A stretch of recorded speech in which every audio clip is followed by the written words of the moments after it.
नाशिक महापालिकेमध्ये स्वीकृत नगरसेवकासाठी लॉबिंग सुरू आहे। विविध पक्षांकडून 10 जणांना नगरसेवक पदाची संधी मिळणार आहे। नव्या शासन निर्णयानुसार स्वीकृत नगरसेवकांची संख्या ही वाढवण्याची शक्यता आहे। तर प्रत्येक 10 नगरसेवकांमागे एक स्वीकृत नगरसेवक अशी आकडेवारी आहे आणि त्यानुसार भाजपचे 7, शिवसेनेचे 2 आणि ठाकरेंच्या शिवसेनेचा 1 नगरसेवक हा निवडून येऊ शकतो। जर 15 नगरसेवकांमागे 1 या प्रमाणानुसार निर्णय घेतल्यास भाजपचे 4, शिवसेना 1 आणि ठाकरेंच्या शिवसेनेचा 1 नगरसेवक हा होऊ शकतो।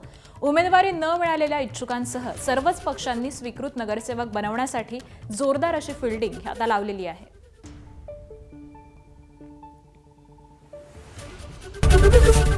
एबीपी माझा, उघडा डोळे बघा नीट।